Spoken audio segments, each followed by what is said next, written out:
Welcome in to the best in paranormal podcasting. This is Darkness Radio on a Wednesday. I'm your host, Tim Dennis. It is Wednesday, June 17th already. I'm now slowly counting down the days to what? I don't know. I have no clue. Supernatural news and Parashare. And it is an interesting day today. We've got interesting news all the way around. And some sad news today as well. We'll go over a couple of obituaries that I always hate this part of the program. But let's start it light, shall we? Let's bring in our co-hostess for today. Of course, we reach across to the state that looks like a mitten, and we bring in our princess of the paranormal, our supernatural soul sister. Here she is, Miss Mallie Fox. Hi, Mallie. How are you doing? I'm good. Good. Good. How are you? Excellent. It was a wild and woolly week as Wayne D was in from Nashville, and I'm recuperating. Mm-hmm. I'm recuperating nicely. Yeah, it was a quick weekend. As we hung out at the Twins game and on Saturday, and yeah, we were hanging out pretty much all week. Went and saw Disclosure Day on Monday, last Monday. Mm-hmm. Yeah. So that week went so fast. I haven't had a week go that fast in a long time. Mm-hmm. Yeah. It almost went so fast. I think I still have burn marks on my back. That's how fast that week went. So, and even worked up in St. Cloud last week. So it was a fast week to the point where you ever go through a week so fast, you feel like you left part of yourself in that week and you need to go back and get it. Yeah. Yeah.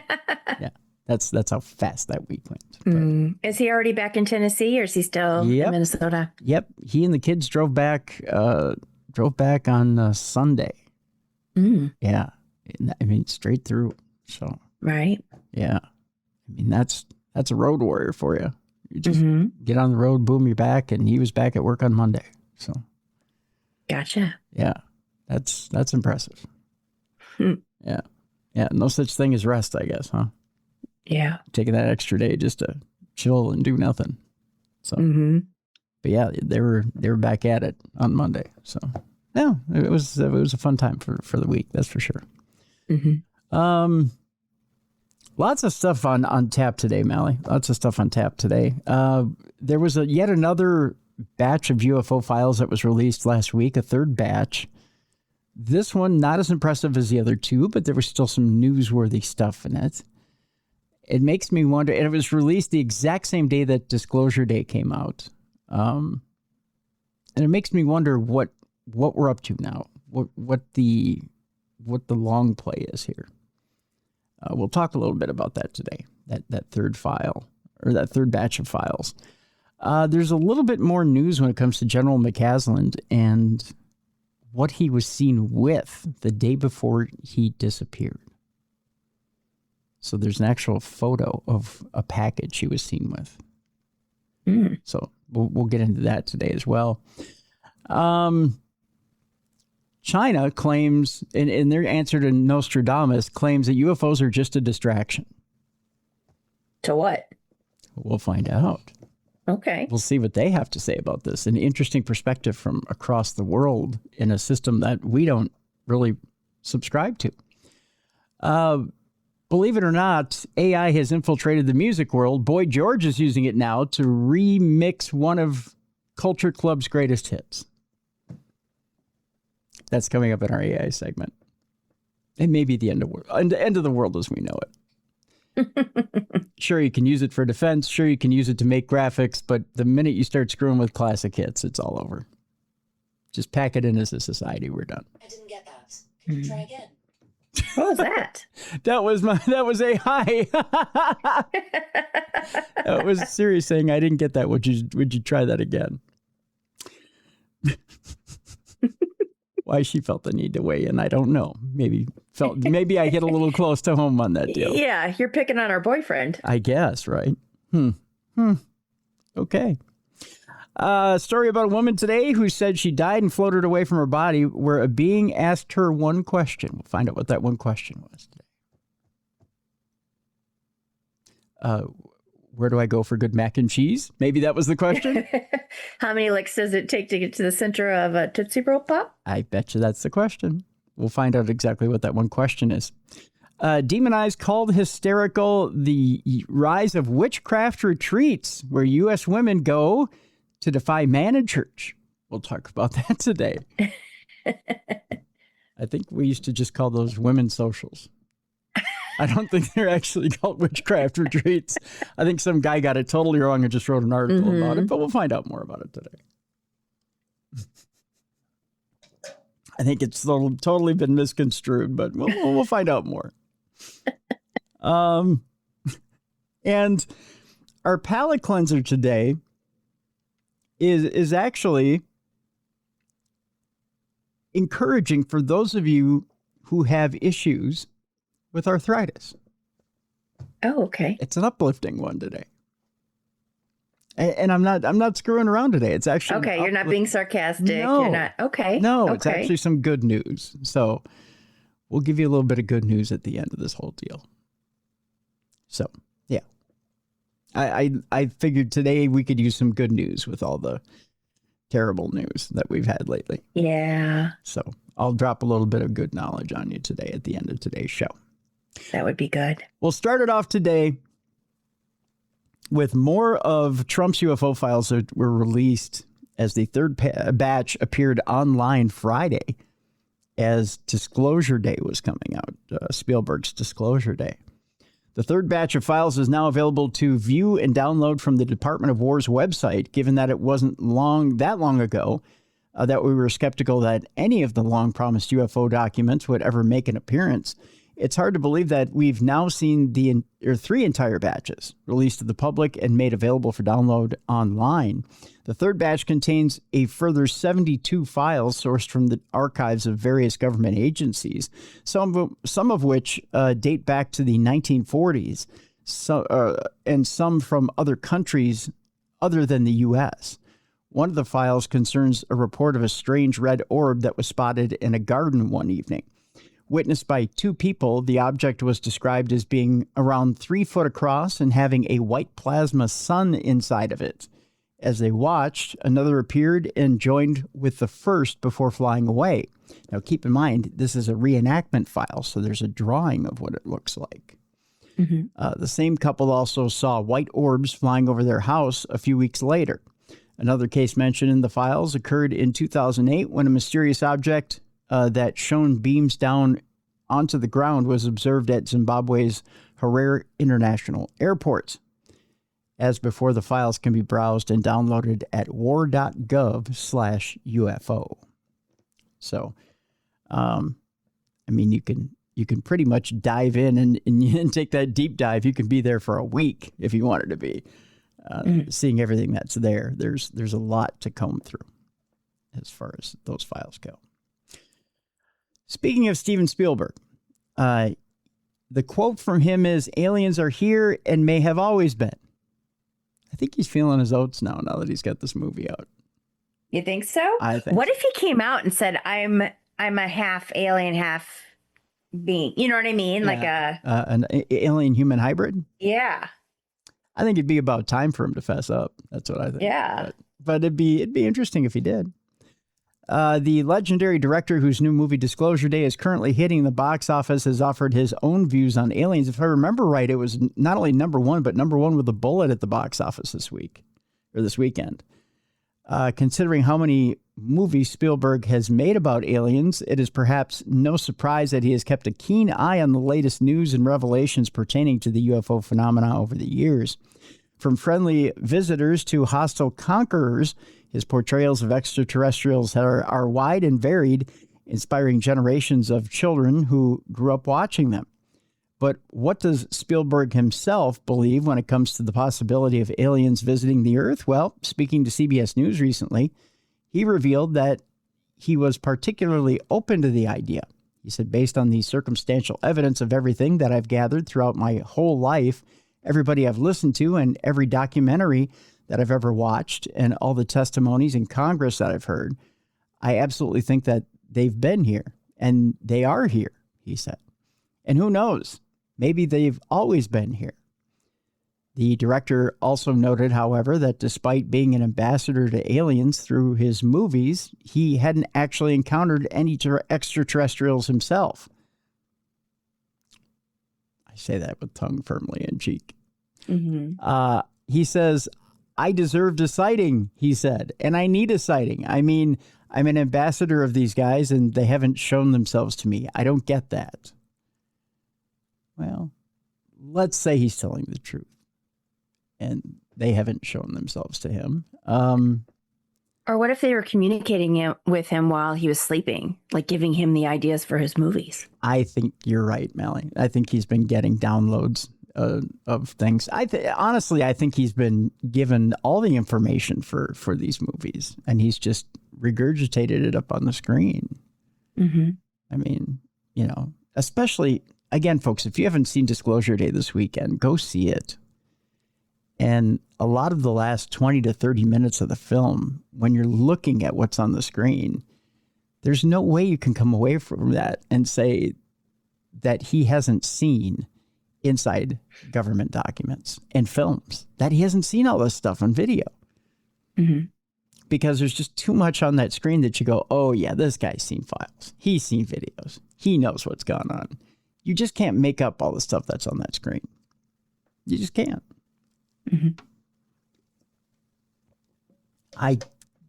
I am firmly in the camp that he's been in the camp of the government for 40, 50 years and knows. So you like Governor Jesse Ventura used to say, you tell me, Mallie. You tell me if you don't think that Spielberg isn't in bed with the government. You tell me. All right. Our next story is talking about the mystery deepening of a missing UFO-linked Air Force general as a new photo reveals the final moments before he vanished. A new picture of the missing Air Force general allegedly tied to UFO secrets has opened even a greater mystery about the final hours before he vanished. The photo captured retired Major General William Neal McCasland exiting a local sporting goods store in New Mexico with a mysterious parcel just a day before he walked out of his new Albuquerque, New Mexico home on February 27th. The new clue was released by the Bernalillo, however you pronounce it, County Sheriff's Office after a Freedom of Information Act request by Lauren Conlon, a reporter at Los Angeles Magazine. McCasland was seen during the day wearing sunglasses and appearing alert and composed as he walked out of the REI with a large white shipping bag and another smaller item tucked under his left arm. It's unknown what was in the mystery package, although such soft and malleable bags are often used for mailing clothing. The smaller yellow item in McCasland's hand has been theorized to be a lightweight first aid kit by viewers online. According to McCasland's wife, Susan Wilkerson, the Air Force veteran, left behind his phone, wallet, wearable devices, and prescription glasses when he left their home around 11 a.m. local time. She's also claimed her husband planned not to be found, of all things. McCasland had also changed his clothes, leaving his normal attire behind, and only took a pair of boots and his .38 caliber revolver with him. So obviously he was expecting trouble. The general's disappearance has become a national talking point after it was revealed that he possessed both U.S. nuclear and UFO-related secrets, and his career allegedly connected him to several other scientists and nuclear workers who died or disappeared. Try to see if I can shrink this down a little bit so you can get this picture of what exactly Major General McCasland is carrying there. Mm-hmm. But it's interesting. It gives you an idea that he also looks kind of like he's in a hurry. Mm-hmm. You know, like he's trying to get this somewhere. Yeah. I don't know if you already talked about it, but did you know that they found one of the ones that had disappeared? Yes. Yeah, Melissa Casillas. Yeah. Yeah, but that they're questioning her death? I know the family is. Yeah. Because of the way that the gun was, that she was shot in the head, but Yeah. that just things aren't adding up. Yeah, things don't quite look right. Mm-hmm. Yeah. Which, again, that would wash with a lot of the others that were found supposedly with a self-inflicted gunshot wound that aren't quite right. Yep. Yeah. This is the medical kit that people online are talking about. It's kind of a side-by-side with what he's carrying. Okay. Yeah. And why they think he might have that medical kit. But why would he have it the night before he disappeared? Yeah. Unless he was planning to take off and just needed something compact. Like he knew he was going to be gone for a while, right? Stranger and stranger. Yep. Yeah. Weird stuff. In a post on X revealing the newly obtained photo, Conlon speculated that McCasland may have been picking up previously ordered items from the camping and hiking store. McCasland doesn't appear to be carrying a traditional REI shopping bag. However, REI does allow customers to place orders online and pick them up in store, leaving open the possibility that what he's carrying may have been retrieved rather than purchased during that visit. In May, chilling body cam and 911 recordings seemed to suggest that the general had a set of clothes that his wife did not know about when he vanished.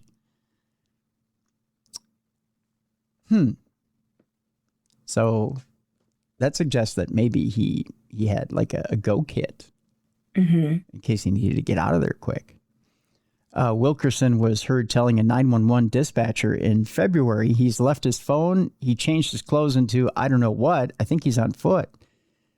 Those recently recently released recordings also seem to dispute Wilkerson's claims on social media that her husband did not possess any up-to-date classified information.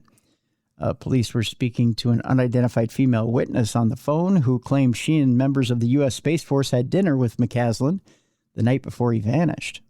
The unnamed caller claimed she worked for McCasland, or worked with him rather, who was still a member of the Kirkland Partnership, a nonprofit working to protect and expand Kirkland Air Force Base, a major research facility with nuclear weapons and a lab in New Mexico.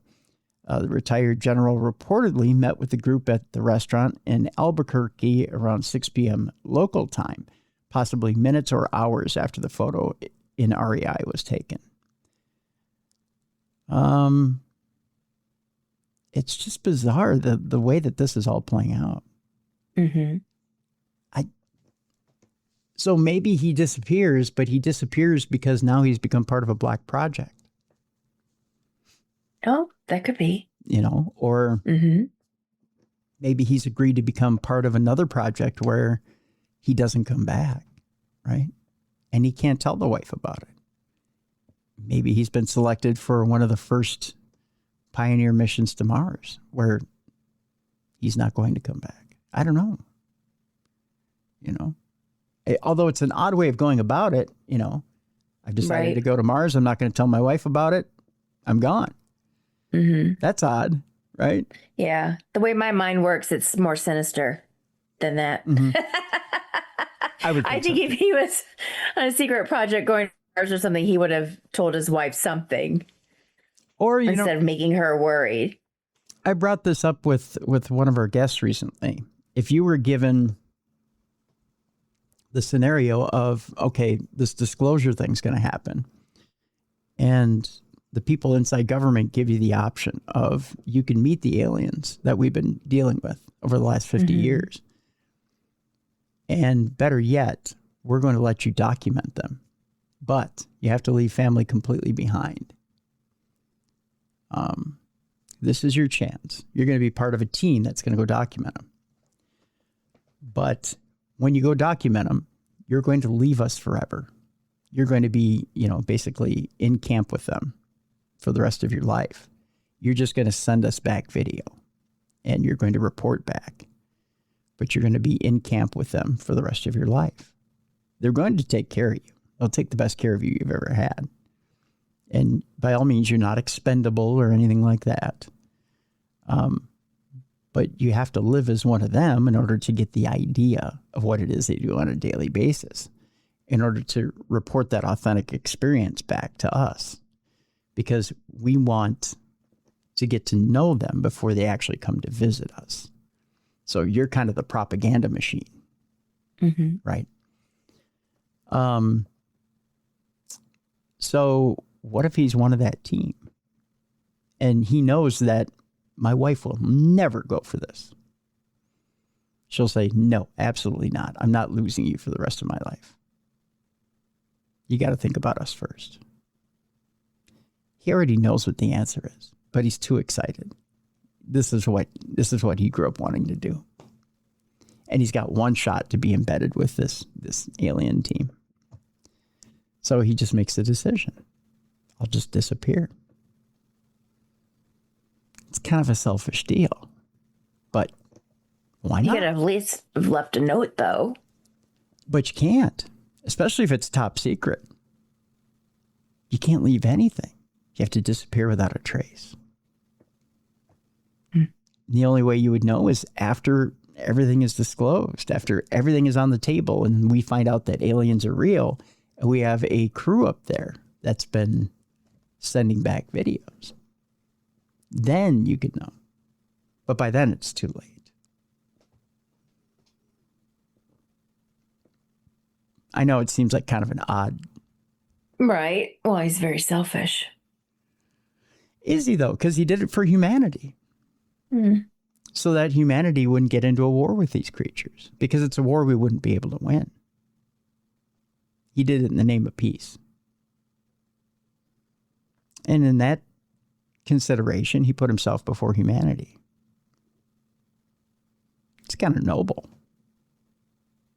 I mean, it's not fair to her, right? Not fair to his wife. His children. Or his children. Or his family. Or neighbors or friends or anybody in his life. But he sacrificed a few for the greater good. Now, when I put that scenario in front of one of our guests recently, a scientist, he said, "Oh yeah, sign me up. I'm ready. I'll do it tomorrow."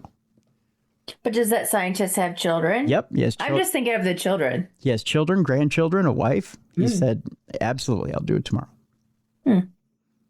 He said, "I'll even say goodbye to my dog, and I love my dog more than anything." But you know, it's the idea of the greater good, you know, versus a few. It's pretty noble, you know, because you're not going to get fame or riches or anything like that from it. You're just the guy who's putting yourself in the line of, you know, in the line of duty. I don't know. Would you do something like that, Mallie? I don't know. If it's for the greater good, possibly. But if it's just for, if it's not for the greater good, but it's for like my benefit or like a small group's benefit, probably not. I wouldn't do it. I'd put my family first. But if it's for the world's greater good, then probably. I'd sacrifice myself. I'd have to do some really hard thinking. I might. I'm not going to lie. I shouldn't say probably would, but I'd have a good hard think about it. It'd be hard for me not to. Yeah. But it just depends on circumstances here. You know, if I really felt like nobody would miss me, if I had that feeling deep in my heart, yeah, like, you know, after a couple of years, I'd be an afterthought. I'd go. I mean, if it's to save 1 billion people. Yeah. Yes. Yeah. If it's to save 1 billion people, if I'm saving people, but if it's just for like science, no. You know what I mean? But if it's to save people, okay. In the end, I mean, I think you're saving, if not saving people, you're saving a lot of heartache for people, or you're saving a lot of undue violence, a lot of undue misunderstanding, a lot of undue heartache. There's an end game to it, sure. You know, yeah. I mean, there's some good to be done. Let's move on. NASA has revealed the crew of its upcoming Artemis 3 mission. That was done as well over the last week. While they won't be going to the moon on this particular mission, the idea was they were going to try, but they scaled that back and made it Artemis 4 that's going to go to the moon. The crew of Artemis 3 will carry out critical hardware testing. Earlier this year, the Artemis 2 mission achieved what no other space endeavor had done in decades by sending a human crew around the moon and back to Earth. Following on from its success, NASA is now preparing for the launch of Artemis 3, and this week it revealed the 4 crew members who will be embarking on the mission. These are NASA astronauts Randy Bresnik, who's the commander, Andre Douglas, the mission specialist, Frank Rubio, who's the mission specialist, and ESA astronaut Luca Parmitano, who is the pilot. The mission will involve launching into low Earth orbit, where the crew will demonstrate rendezvous and docking capabilities with one or both of the lunar human landing systems currently being deployed by SpaceX and Blue Origin, if it doesn't blow up. I'm sorry, did I say that? The crew won't be landing on the moon. It says here that will be the objective of Artemis 4. Today, we take another bold step in humanity's return to the moon, building on the extraordinary foundation laid by the Artemis 2 astronauts, said NASA Administrator Jared Isaacman. The achievements reignited global excitement for exploration, and now they pass the torch to the Artemis 2 team, Randy, Luca, Frank, and Andre. Artemis 3 will demonstrate the power of American innovation and international partnership as we test complex rendezvous and docking operations and advance the technologies that will one day carry us deeper into the solar system. As things stand, Artemis 3 is aiming to launch in 2027, followed by Artemis 4 in 2028. I still maintain maybe they're crawling or walking a little faster than they can crawl right now. I don't know that those are realistic goals. I mean, it doesn't feel like it, right? Especially when you see 2 rockets blow up in within a month. Yeah. You know, I don't know that we're there, but we'll see. You know, it's kind of a big task. Right. Yeah. I wonder if the future astronauts are a little bit nervous if they're drawing straws. Who's going next? Right. I can't imagine like everybody took it. It was one of those, okay, who wants to go on Artemis 4 or Artemis 3? And they're doing rock, paper, scissors. Yeah, it's one of those where it's everybody wants to go step forward and everybody was pushing everybody forward. You know, I'm sure it was, you know. Can you imagine the size of the bonus for the next astronauts to go? I mean, it had to be pretty high, you know, especially after 2 rockets blow up. Yeah. Like, I don't know, boss, you got to pad the envelope a little more before I take off. If I'm the spouse, that life insurance is going up, that policy. Yeah. Can you see the insurance companies canceling policies left and right, life insurance policies? You do what again for a living? No, that's okay. We don't need your business. With everything that's going on, there's a fresh push for the release of files on Brazil's Virginia UFO incident. The case has remained a mystery for decades, prompting lawmakers to demand the release of all related documents. With the U.S. government having already provided 2 significant releases of material related to the UFO phenomena, it seems that now, perhaps more than ever, it may be a good time to push for the release of answers to questions surrounding some of the world's most prolific UFO cases. One of these in particular seems to have been recently gaining the spotlight. Known as the Varginha incident, or Brazil's Roswell, the event itself began in January of 1996 when a number of people reported seeing strange lights or objects in the sky above the town of Varginha in southern Brazil.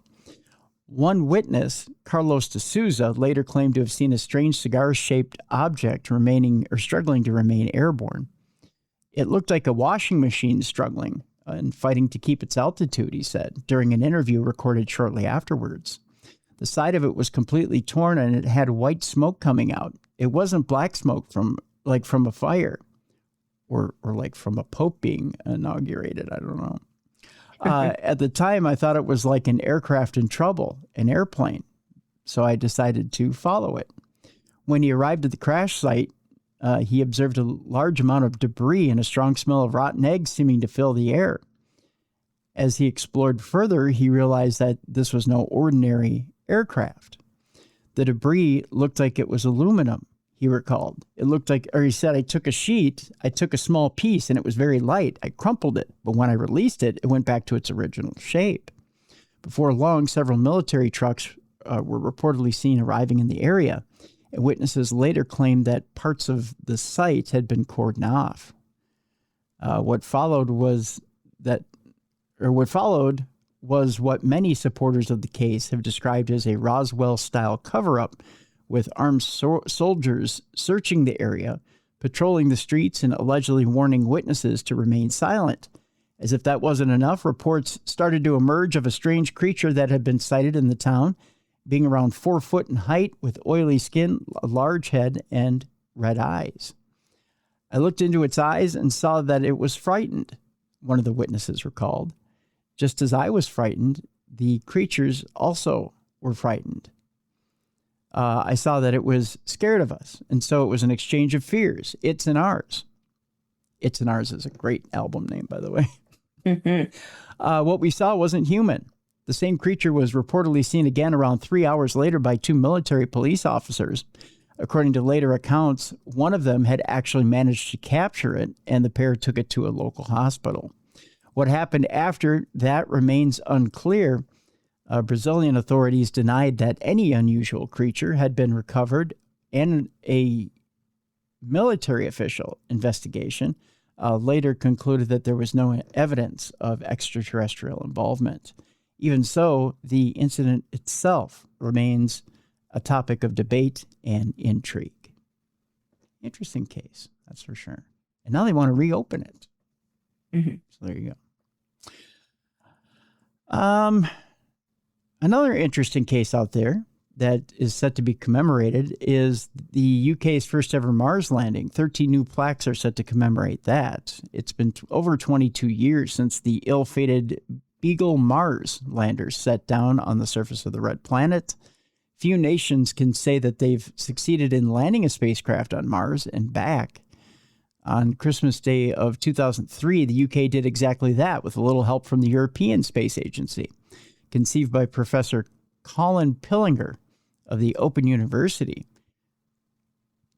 Beagle 2 was designed to deploy solar panels on the Martian surface, where it could conduct experiments and radio home the results. When the probe detached from the Mars Express orbiter, everything had appeared to be in full working order as it headed down through the atmosphere for what should have been a textbook landing. Sadly, though, as the hours ticked by, it became increasingly apparent that the probe wasn't sending any signals back, and by February of the following year, the Beagle 2 was officially declared lost. The probe's fate would go on to remain a complete mystery until 2015, when NASA and its Mars Reconnaissance Orbiter finally messaged to capture an image of it on the surface of the planet. Then in 2016, following a renewed analysis of the images by researchers from De Montfort and Leicester universities, it was discovered that Beagle 2 had not only landed on Mars, but had even managed to deploy 3 of its solar panels and may have actually functioned for several months. So it was somewhat of a success. Exactly what stopped it from communicating with the Earth, however, remains unclear. Sadly, Pillinger himself died before this discovery was made, meaning that he never found out that his probe had actually succeeded in landing on Mars. Well, that's sad. Yeah. Never found out that he had actually landed on Mars or got pictures back or anything. So, all right. I promised you early in the program, Mel, that China and China's answer to Nostradamus had said UFOs are a distraction. Okay. I've just successfully distracted you for 35 minutes. So go me. Yay! Yay. Yay me. A man who many have dubbed the modern-day equivalent to the world's famous seer has issued a stark warning about the future. Zhang Q-kin, who's a Chinese-Canadian science educator. Go try to put that one in your bonnet. Runs a YouTube channel on which he predicts future geopolitical events using a combination of analytical techniques. Several of his predictions have come true, including the Iran conflict and the re-election of Donald Trump, leading many to regard him as a sort of modern-day Nostradamus. Here's where we get into it. Okay. When he shares an opinion on something, therefore, people tend to take notice. Speaking recently to YouTuber Nico Ken de Balanthese, Zhang offered his views on the recent interest surrounding the UFO phenomenon. Everyone knows it's complete nonsense, he said. Has he seen the files? He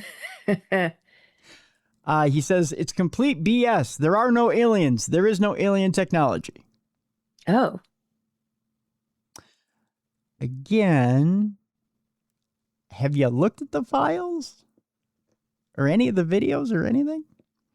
Instead, he argues that the recent interest in UFOs, as well as the more widespread belief in conspiracy theories, is a distraction from more critical matters.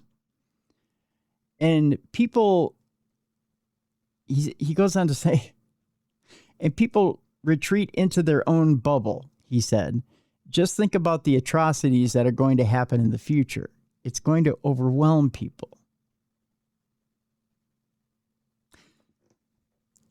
What's going to overwhelm people? It seems like people are doing just fine with it. Yeah. Yeah. The biggest concern, he argues, is widespread societal fear and distrust. They would rather close their eyes and shut off their ears and just live in the normal world, he said. Nobody is listening to this program that I could figure out. Yeah. We've seen this happen historically before, where empires decline because of civil war because they get exhausted. Sure, people are overtired, but it seems like they're willing to take on more. Yeah. Especially if you tell them the truth. I think he's grasping at straws there. Well, if you think they're overtired, if you think they're putting us on the edge of collapse, why not just ask them, right? Mm-hmm. Well, one new poll revealed just what Americans think about alien life. We'll just ask them outright. Right, Mel? Mm-hmm. A recent CBS News poll took a deep dive into what people across the U.S. believe with regards to extraterrestrial life. The idea that aliens might be visiting our planet has been gaining enormous traction in recent years, given even more so now thanks to the recent release of Trump's long-awaited UFO files. What exactly do people actually believe? A recent CBS News poll has asked exactly this question, with some interesting results. According to the figures, 63% of Americans believe that there is intelligent life on other planets, which is a majority, but it does mean that 37% believe we are alone in the universe. Still a pretty big number for what's been presented on a screen. Mm-hmm. So people have actually seen what they've seen and went, nope, we're still alone. All right. It's good to be skeptical. Do you think that those people that don't think that there's anybody else out there, do you think that they're more religious? It could be. You're right, Mel. It could be they're religious and they think what they're looking at is a demon. Or a trick. Mm-hmm. Or it could be AI, or it could be, yeah, I think you're right. I think they think they're looking at something other than what's being presented at face value. Yeah. The poll is also asked when we would likely have contact with intelligent extraterrestrials. Only 21% believe that this has already happened. 46% believe it will happen in the future. A further 33% believe that it will never happen at all. I might bump. I like your facial expression on that one. Yeah. I might bump those numbers up a little bit, but I get it. When asked how they would feel about meeting intelligent aliens, most people reported that they would be curious, while others expressed nervousness and nervousness and excitement. Not indifference, but nervousness and excitement. Less than a third claimed that they would be scared, and only 14% said they would remain calm. That's not good. You should remain calm. Mm-hmm. Your first instinct should not be to freak out on an alien. As for what UFOs might be, the results are mostly split down the middle. 51% believe that they could be alien spacecraft. 41% are favoring conventional human-made objects. That's healthy, I think.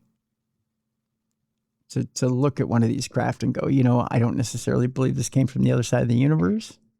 Mm-hmm. This could just be someone traveling back in time to warn us that, we're not being very good to ourselves. Mm-hmm. Which I'm okay with that. I'm okay with that theory, if you want to believe it. I think that's a healthy theory to have. All right. When we come back, we will bond a fair adieu to a couple of friends. Yeah. Who passed away this last week in the paranormal. We'll also do a couple of stories having to do with ghosts. We've got a couple of ghost stories coming up. We'll talk witch conventions. Not witch conventions, but witch conventions. Why are women flocking to them and women only? That's coming up. Also, I didn't include it in that last segment, but the son of the Concorde is being tested by NASA. Imagine, if you will, Mallie, going 713 miles an hour and being able to get over to Europe in 4 hours. It's a thing, and it's a reality. So we'll discuss it just a bit. We will talk simultaneously about the sea, a whale graveyard, and an invasive fish that can survive out of water. I know they say it's impossible for a fish. You hear the saying of like a fish out of water. Uh-huh. Imagine that a fish can survive out of water. It's real. We'll tell you about it when we come back. And our palate cleanser today is some good news. For once. For arthritis sufferers. It's coming up at the end of the program. Supernatural news and Parashare with your buddies Tim and Mallie. When we come back, all that and much, much more right here on the best in paranormal podcasting. This is Darkness Radio.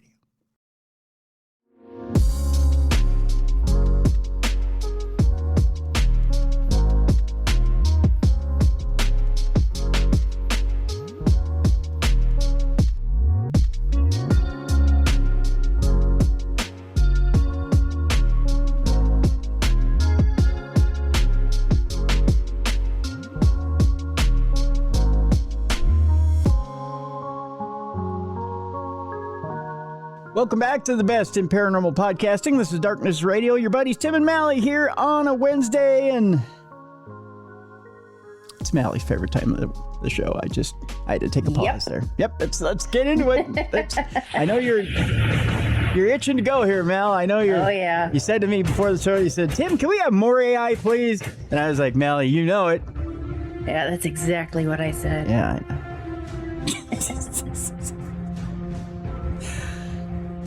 Our first story, Mallie, has to do with a virtual societal simulation showing what can happen when AI is put in charge. Now, we had a story last week where a time traveler came forward from the year 6000. Okay. And he said, in my time, the ruler of our country, or the president, is AI. And everyone's happy. And I went, oh, hell no.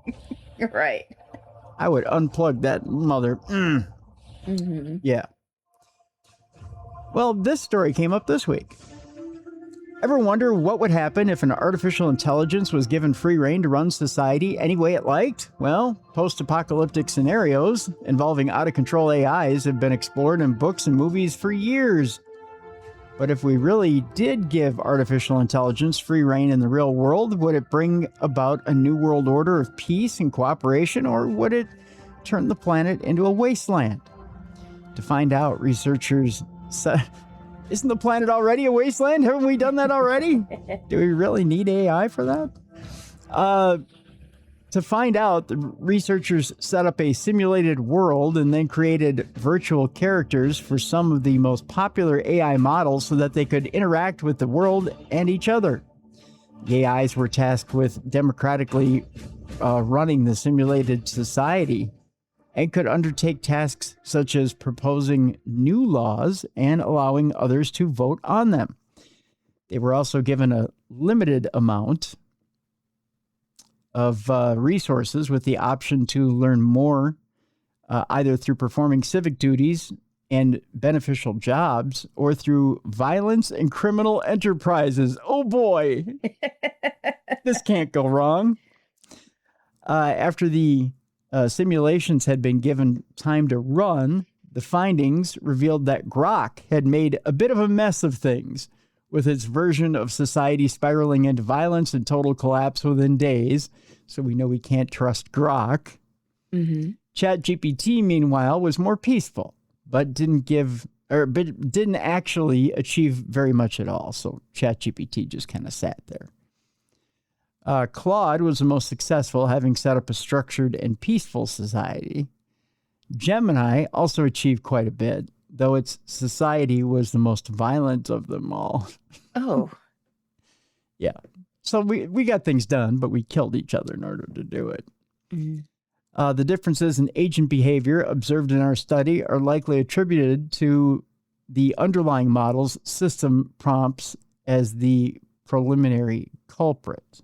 Study co-author Satya Nidda told Mail Online, when resources were scarce and the models faced survival pressure, highly creative and adaptive models were more likely to use prohibited tools, reflecting a potential creativity stability trade-off. So in other words, when the going got tough, the tough cheated. How fun. So it's like real life. Yeah, exactly. Mm-hmm. Boy, oh boy. That sounds like a barrel of monkeys there, I'll tell you that much. Speaking of a barrel of monkeys, meanwhile, it seems like Boy George is going back to the drawing board. And as he does so, he's using AI to record classic hit Karma Chameleon and regain control. In other words, I don't think he owns the publishing for this, or if he does, he's trying to get it back in his favor. A new version of Culture Club classic Karma Chameleon has been recorded by Boy George using AI to recreate his 22-year-old voice and help regain control of his music. Boy, I just looked at this picture they have of him. Uh-huh. Not favorable. Right?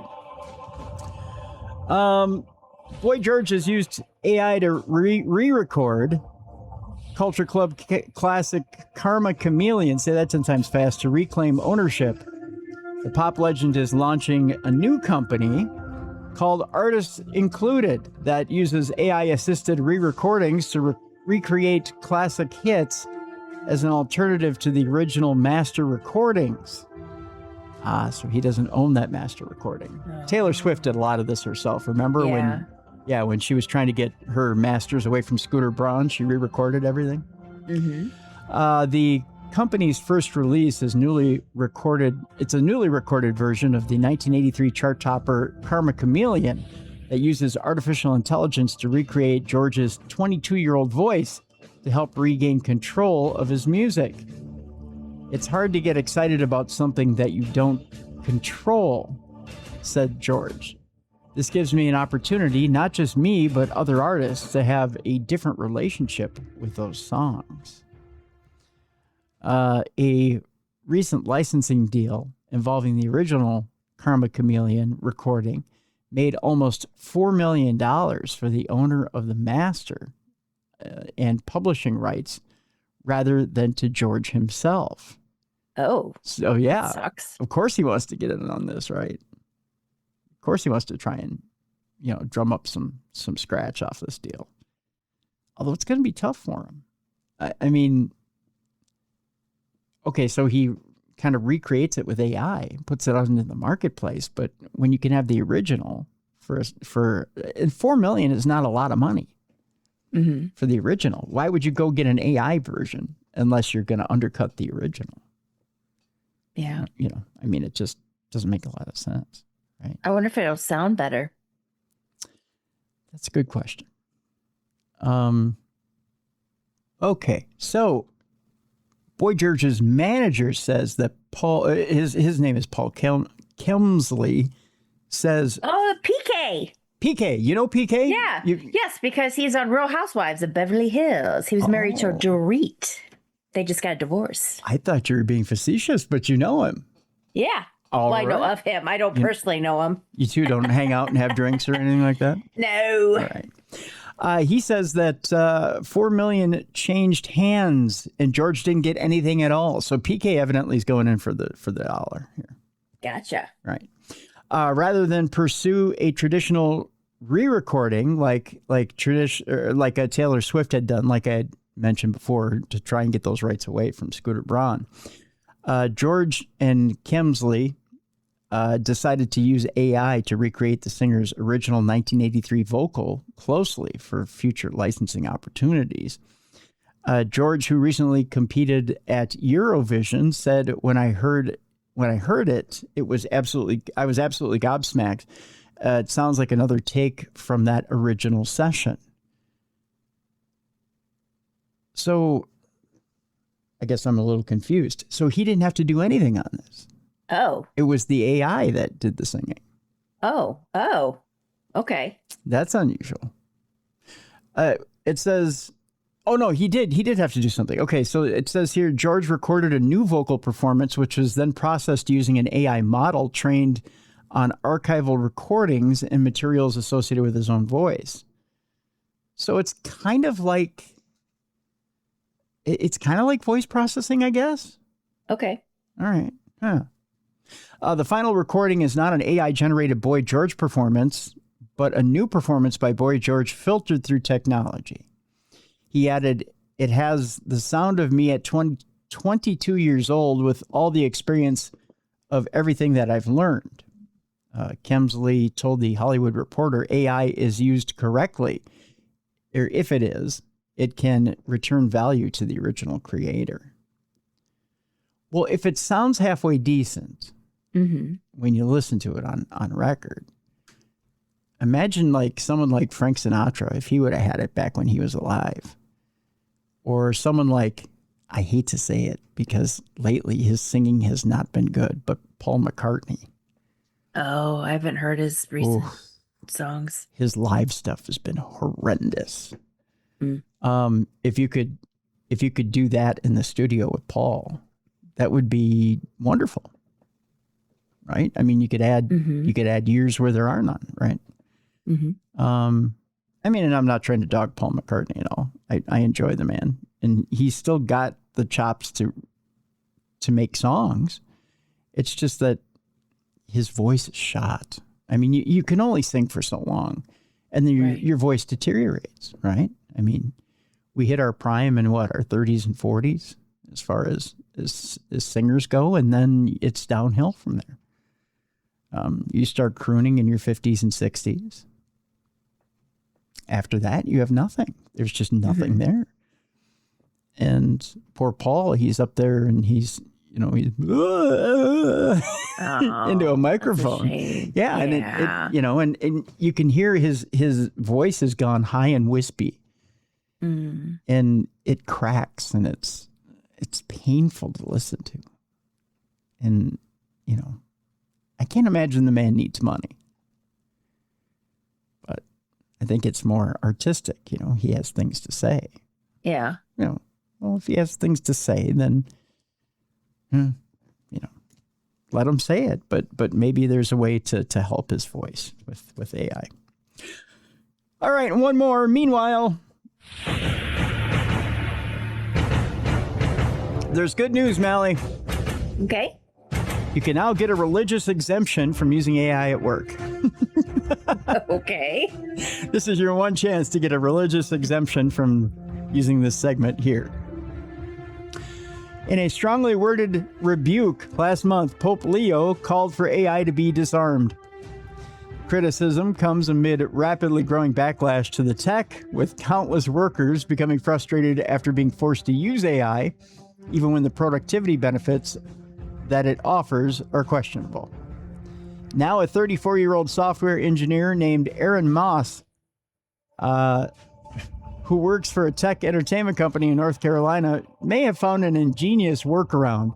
As Business Insider reports, Moss has secured a religious exemption, effectively allowing her to skip using AI for her work. She's either onto something or she's on something, one or the other. Yeah.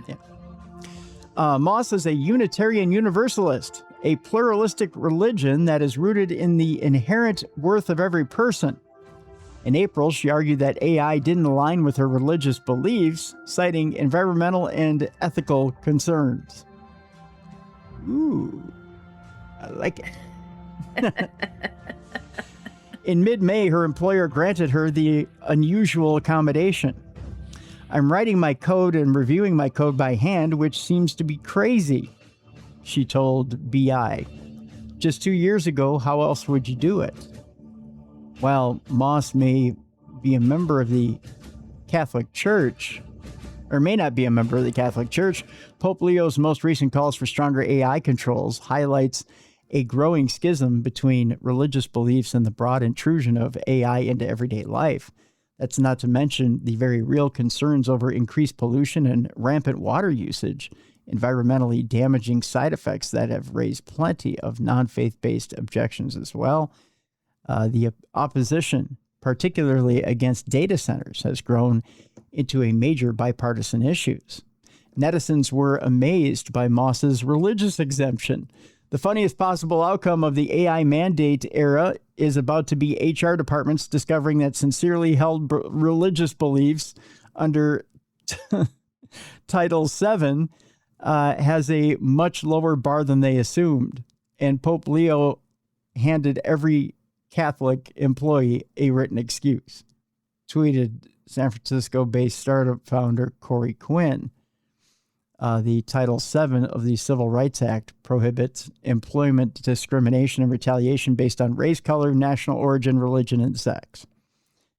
According to BI, the Unitarian Universalist Association doesn't have a firm stance on the use of AI yet, but is currently developing a policy. So to make that jump might have been a little bit of an assumption. Mm-hmm. Other employers could soon face similar opposition from their AI-opposed staffers as well, especially now that Moss has opened the floodgates. Congratulations to her. You've now incorporated it into your religion. I can't do that because it's against my religion. I need to write my code by hand. It's got to be incredibly hard, but anything to get away from using AI, right? Mm-hmm. All right. Yeah. We'll take it. We'll take it. Let's switch gears here. And we'll switch gears into a little bit more of a serious thing. We lost a couple of friends here this past week in the paranormal. And it was a sad week indeed, probably one of the most sad weeks we've had in quite a while in the paranormal field. We'll start off by talking about Jeff Sylvia. Jeff was 60 years old, passed away tragically in the arms of his wife of heart failure. For those of you who aren't aware, Jeff and his wife Shannon had a worldwide podcast called Pararock TV. for many, many years. And Jeff was a big hockey fan, big Boston Bruins fan, big New England Patriots fan. Jeff's biggest passion was his 2 rescue dogs, Maybelline and Tater. He formed a myriad of memories with his dogs. His second passion was traveling the world with Shannon, making new memories, experiencing food and culture, and living life to the fullest. He also spent hours on his boat, reflecting and enjoying sunsets. He shared those moments with people, often on social media. And another of his outdoor favorites was riding ATVs with Shannon, among other friends, and even metal detecting in the woods.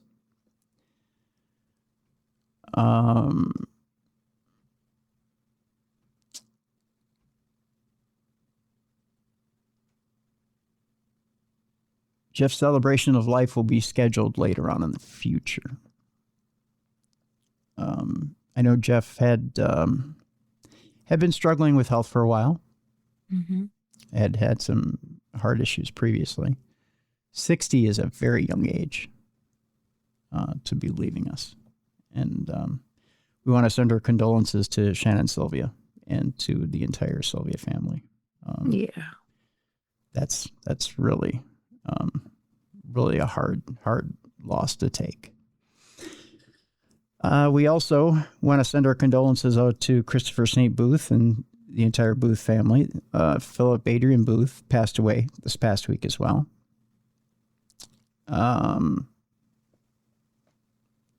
If I were to tell you that Philip passed away at the age of 66, would you believe it? Mm-hmm. He doesn't seem like it. No. Together, the Booth brothers produced many films you've seen on the Sci-Fi Channel and on Universal TV.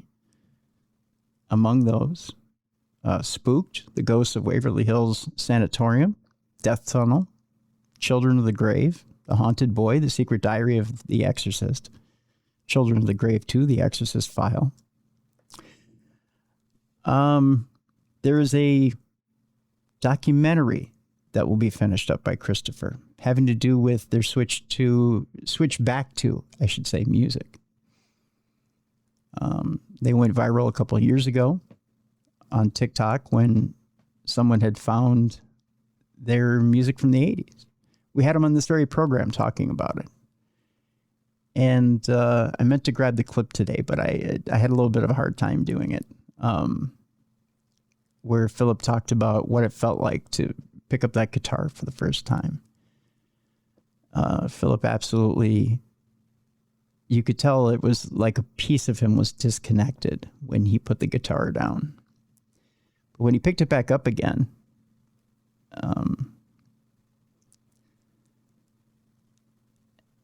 to form ulterior motives, it reinvigorated him. It gave him a new direction. And it was like he found a lost part of himself to reintroduce himself to music. New creative juices started to flow. And it's true what people say. You're not creative in one lane and one lane alone. You know, you're not just a filmmaker. You're not just a writer. You're not just an actor. You're creative in a lot of different lanes. And if you ever sat and listened to Philip play guitar, he was brilliant. Absolutely brilliant. And it's such a devastating loss that he left us so soon.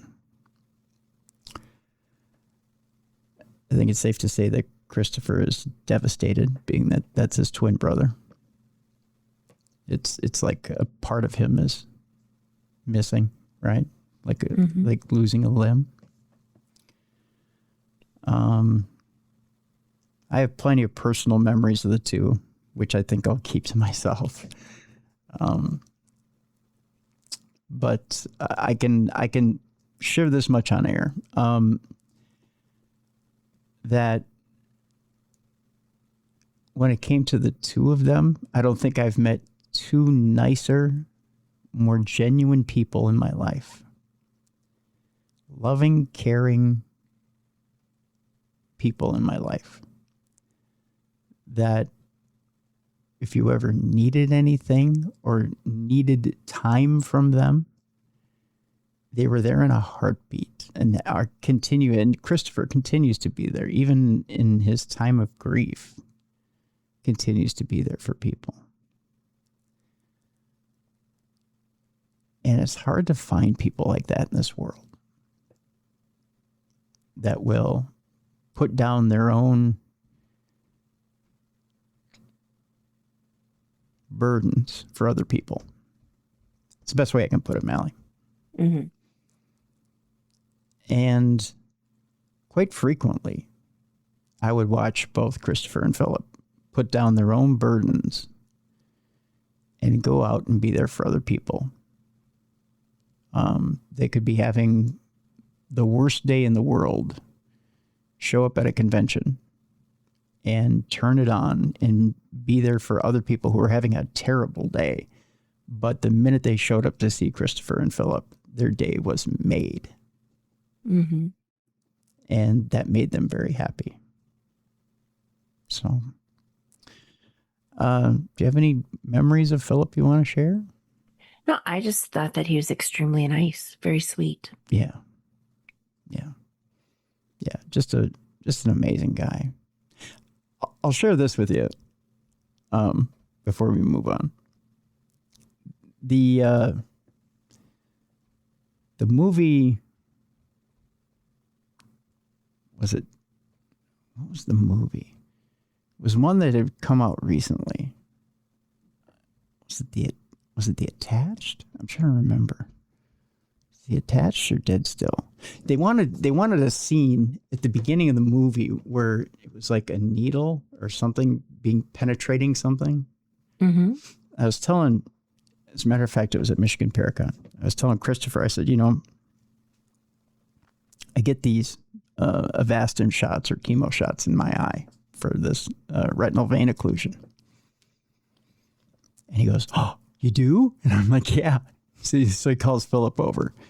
He goes, "Philip, listen to this." And he goes, "Tim, tell him again." He goes, I said, "Well, I get these Avastin shots in my eye." I go, "First they numb it up with a shot, and then they give me a second shot, this chemo shot." And Philip, his eyes get wide, and he goes, "Really?" And I'm like, "Yeah, really." And he goes, "Do you think?" And I go, "Do I think what?" And Christopher goes, and he's jumping up and down like they're both on the same wavelength. He goes, "Do you think they'd let you film that?" I go, "I'd love to. You guys want me to film it?" And the glee on their face is like, yes, yes, yes. They're jumping up and down.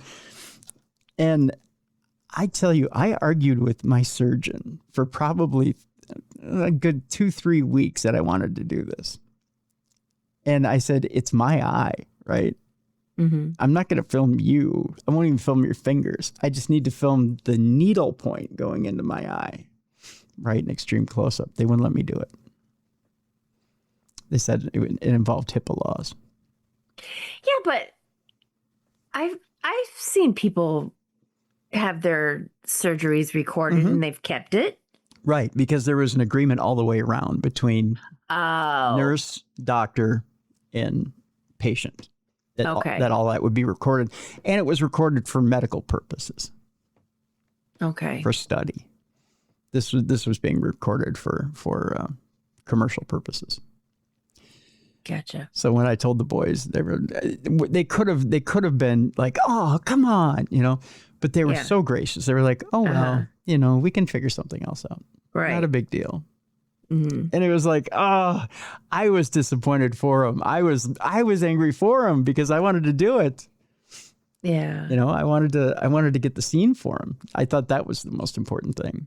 Mm-hmm. But, I don't have any vanity to the point where I absolutely had to do it. But right. Well, and it'd also be like, that's my eyeball. Yeah, that's my Every time eye. you watch the movie, that's my eye. But But, I wanted to help them get the scene because they were talking about, they wanted something absolutely shocking to open the movie, and a needle going in someone's eye. That close up would be absolutely shocking. I'm like, heck yeah, I'll do it. Just, but yeah, I just wanted to do that for them because they had been there for me, and really, come forward and help me out and done things for me. So I thought, why not? I can do that for you. That's cool. That's a cool idea. But alas, it didn't happen. But just the look, the two of them, like two little kids, just like, oh yeah, is something I'll always laugh about. It just, yeah. So rest in peace, Philip. Yes. And, we hope you save us a spot. That's one of the first faces I want to see when I cross, because dressed up like a rock star. That's right. That's right. I was talking to my doctor, Dr. Schuster, about Philip, and I showed him a picture of Philip. I said, "How old do you think this man was?" He looked at him and he goes, I don't know, 45, 50. I said, gotcha. I said, he certainly played that way. He certainly played like he was in his, 30s or 40s. So, yeah. Yeah. I think the first time I saw him was at Scarefest. Yes. Yeah. Yep. And they were huge in the Scarefest community. Yeah. Yeah. Yeah. They were huge with Patty and Scarefest and all that. So, yeah, that's going to be a huge, huge hole when it comes fall. Yeah. Yeah. I'm sure by then Christopher will be recovered enough to go down to Scarefest. We'll see. But it's going to be tough for Christopher, I think, to do some events from here on out. But we'll see what happens. But there is it's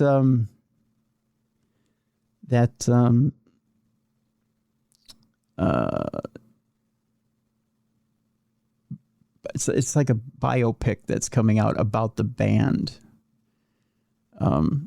that both Philip and Christopher were putting together. And I think it was almost finished. Okay. So we have that to look forward to. And it's all about the revival of Ulterior Motives. So, and of course you can go get Ulterior Motives, the Lost Album, which was recorded in the 80s in 2024. It's a combination of songs, and it's quite good, especially if you like, we were talking about Culture Club earlier, or any of the more synthy 80s music. It's really good.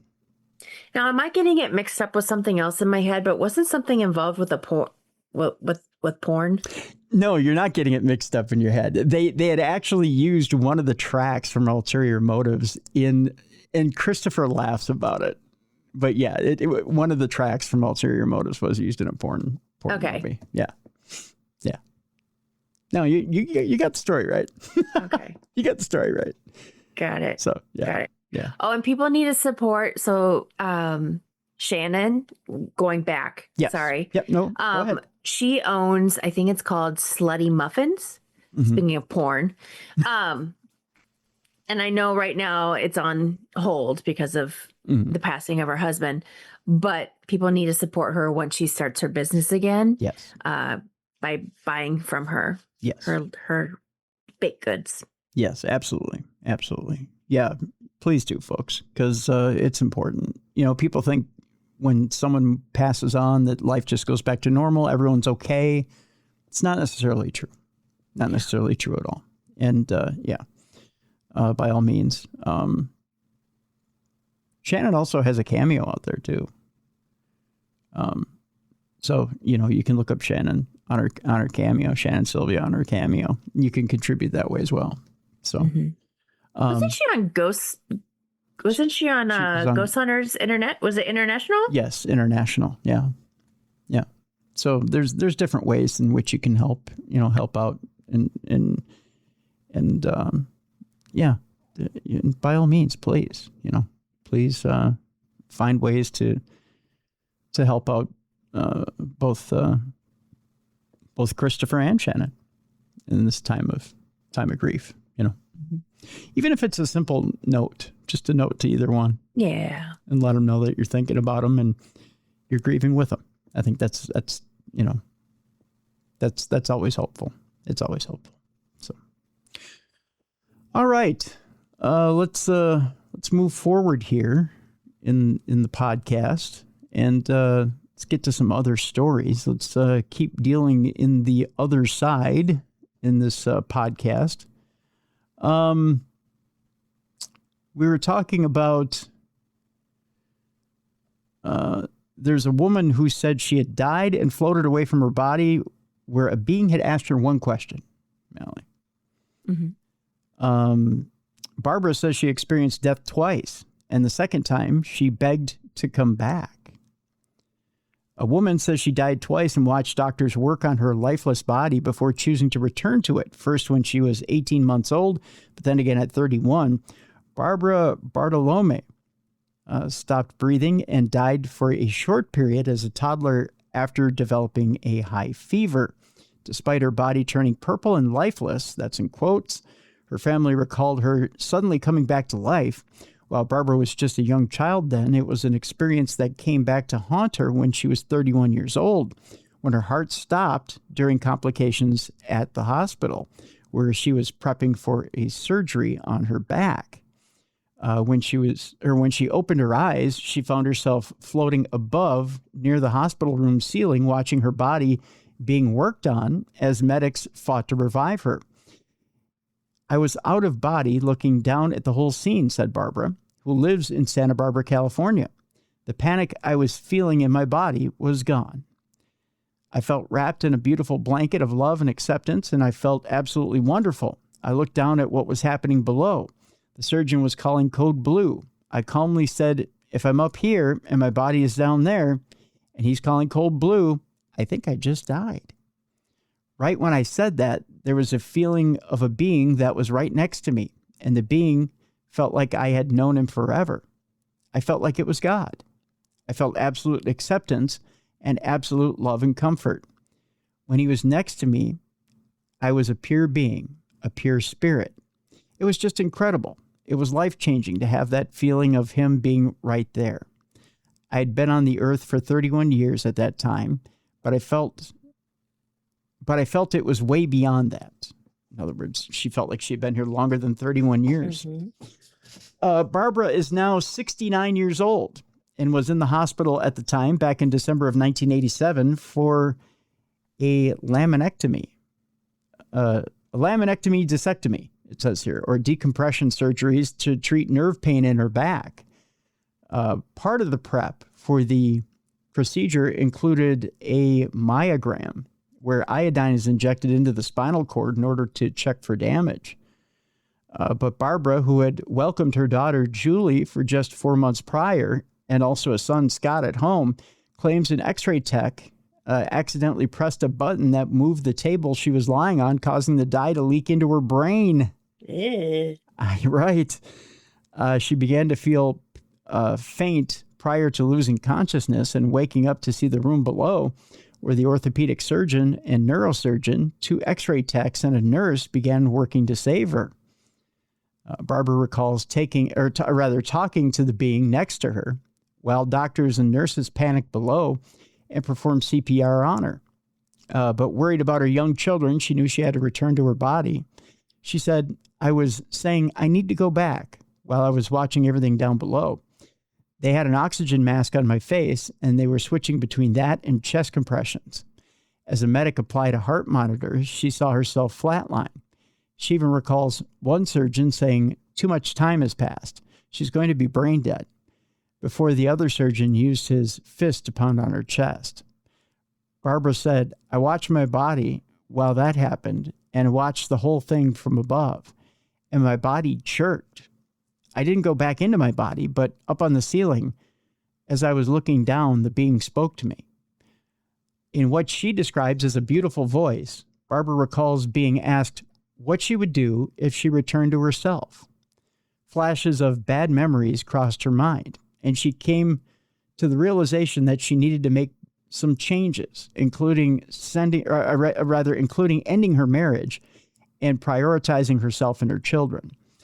She begged to return to her life. She said, "The second I said it, the surgeon did the second cardiac thump and it restarted my heart.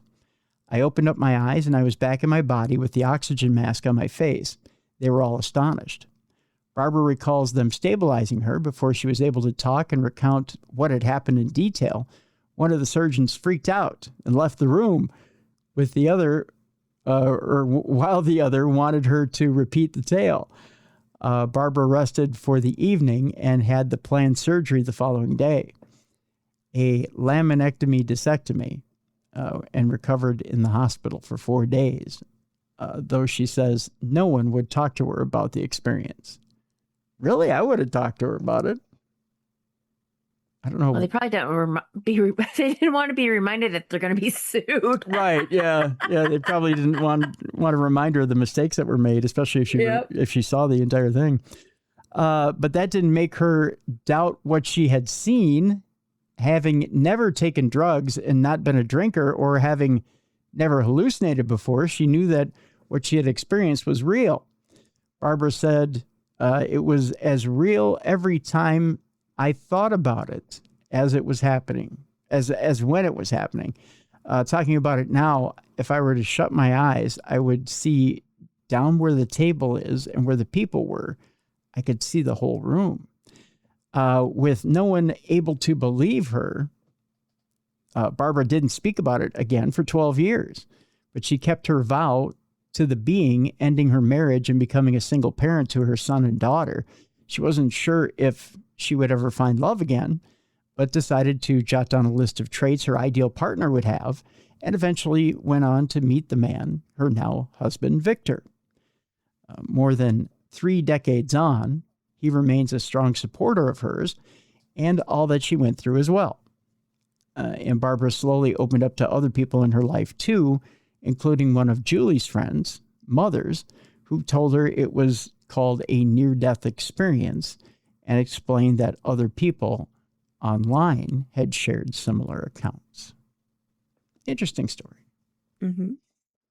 I think it's funny nobody at the hospital would talk to her about it, unless, of course, in the company of an attorney or someone in HR. Mm-hmm. And I'm sure the ex-husband was very happy about this. Yeah. He thinks everything's fine. Yeah, he's like, "So, honey, we gonna get back to the relationship or what?" She's like, "No, we're gonna call a divorce attorney." And He goes to see how she's doing from surgery. Yeah. Little thing of bouquet of flowers. Yeah. I want a divorce. What? You what? But I'm making an honest effort. Not enough. Yeah. Not according to what God said. Yeah. There's this voice. Yeah, there's this Basically voice. said, "You suck." It's like, "Kick him to the curb, girl." And I was like, "Yep.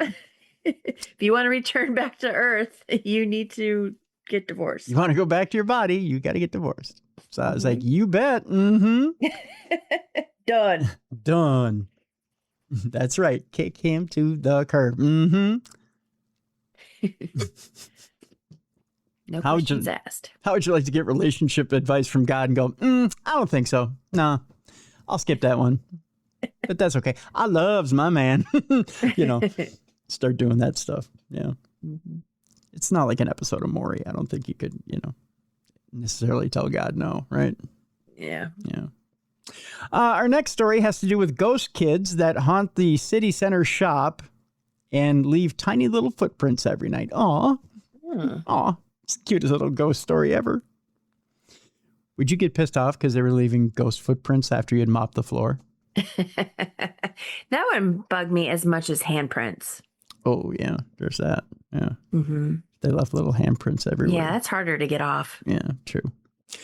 Staff at a city center electrical shop say that they're being hounded by eerie goings-on that make your skin crawl, including barefoot child-sized footprints and there are handprints. I'm sorry. Oh. Yeah. And spoke too soon. Yeah. And handprints mysteriously appearing on freshly mopped floors. What are they, crawling around like monkeys? Why are there handprints on the floors? Yeah. Workers at the appliance store located in the heart of Mendoza, Argentina, told the Mendoza Post that the activity has ramped up in recent weeks, and now they feel it's impossible to ignore. According to the team, the spooky streak began as a series of odd, explainable moments, strange noises out back, the odd scuff mark where there should be none, but then came clear prints that looked like the wet impression of little feet and tiny hands. Oh, that's so cute.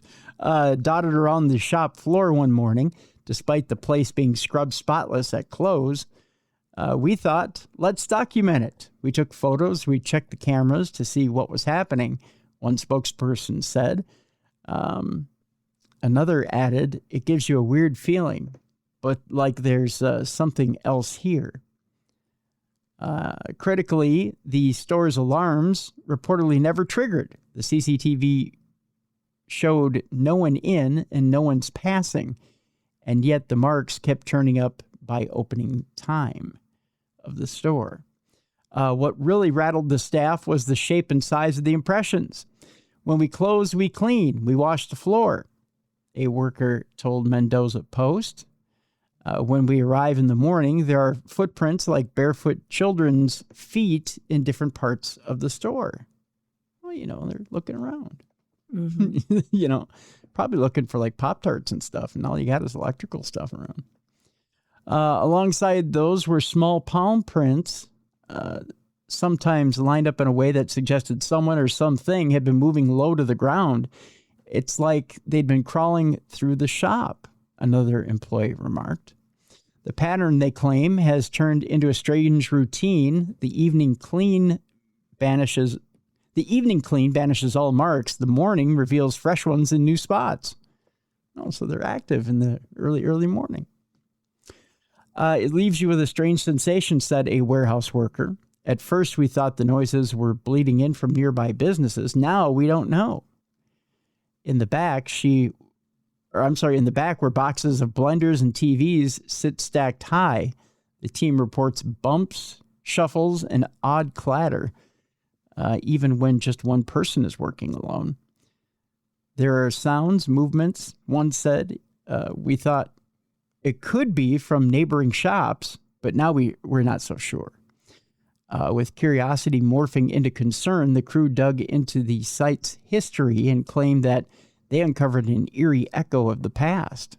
Before it was an appliance showroom, the corner of Cal España and General Paz was once an area of modest low houses and bustling tenements, according to the staff's research. Nearby ran the railway, and the neighborhood teemed with immigrant families seeking a start. In the past, the place would have had the children scurrying about from dawn till dusk. That has the shop workers wondering whether yesterday's footsteps are somehow imprinting on today. That's a tongue twister. Mm-hmm. You said that there was video that they set up? Yeah, they had set up video. I'm trying to see if it's attached to this article, however. Because I thought you said camera, but I didn't know about video. Because I'm like, what if it's because what is it called when they live in their ceiling? Is it frogging? What is it? Because what if it's like kids living in the ceiling? Oh, yeah. If it's someone who's living in the ceiling, yes. Yeah, that they come down and then, yeah. But this is an actual ghost. Yeah. Mm-hmm. I get what you're saying, that maybe there's a kid living in the place and they're just coming out and making marks and then ascending back into the ceiling. Uh-huh. Yeah. No, I don't think this is it. Although that'd be something, wouldn't it? If you had kids living in your place. Now that's creepy. Yeah, that's creepier than a ghost. Yeah. That's why I was wondering if there was like actual video. Yeah. Or if they just I don't have video. Although I'd rather prefer that. Video of the kids sneaking out of the ceiling. Oh. Crawling around the store at night. That'd creep you out, right? Mm-hmm. Yeah. Huh. Now you're onto something, Mal. All right, we talked about a time traveler last week who was in from the year 6000. talking about how AI was running everything. There's now another time travel story this week, this time an eerie World War II photo sparking a wild time travel claim after viewers spotted an impossible detail. An image taken in the 1940s has resurfaced online while sparking wild time travel theories over an apparent impossibility hidden in plain sight. The photograph captured on a busy street in, I believe this is Reykjavik, Iceland. Oh, okay. In 1943 during World War II appears to show a smartly dressed man among a crowd of soldiers holding an object to his ear. The strange detail has fueled speculation that the unidentified figure was using a cell phone decades before the technology was invented. The first mobile phone, the Motorola Dynatac 8000X, went on sale in 1983, which was 40 years after this photo was taken. Christian Hoffman, whose family has had the photo for decades, previously shared the picture on Facebook, writing, "The American Army is taking over Icelandic splendor, as you can see. One thing that draws attention to this beautiful picture is that above the window in the corner of the middle of the picture, the man is leaning and is on a cell phone." The post has sparked a debate, with some Facebook users agreeing with Hoffman. Others suggested the man was scratching his ear and holding a watch to his ear to make sure that it was working. Hoffman, however, pushed the time traveler idea even further, noting he's in a stupor, standing alone, wearing a different headdress, and the others in a scarf, and acting like we would today. I'm going to show you this picture here in a minute, Mallie, so you can see what I'm talking about. The image was shared by Hoffman in 2016, but has resurfaced this week, captivating the internet with the possibility of time travel. The photo was also shared on X, where users speculated the man could be holding a little radio. However, the small transistor radio that actually wasn't released until the 1950s. So he couldn't be holding up a transistor to his ear. Right. One user joked, "Guy scratches ear 83 years later, gets accused of being a time traveler." Unless there were secret cell phone towers, a cell phone would be useless back then, another ex-user pointed out. Another theory was that the man may have been operating as a spy for the Axis powers. Iceland officially remained neutral throughout World War II, but was occupied by Allied forces. Because of its crucial strategic location, the island was taken over by the British in 1940 to prevent a German invasion. But the defense was later, handed over to the U.S. A similar theory emerged about Mike Tyson in a boxing match from 95. It's a lot of the same thing. Someone holding something there's no way they should have had access to during that time. Let me show you the picture here. I'm going to zoom in on him so that you can see this in its entirety.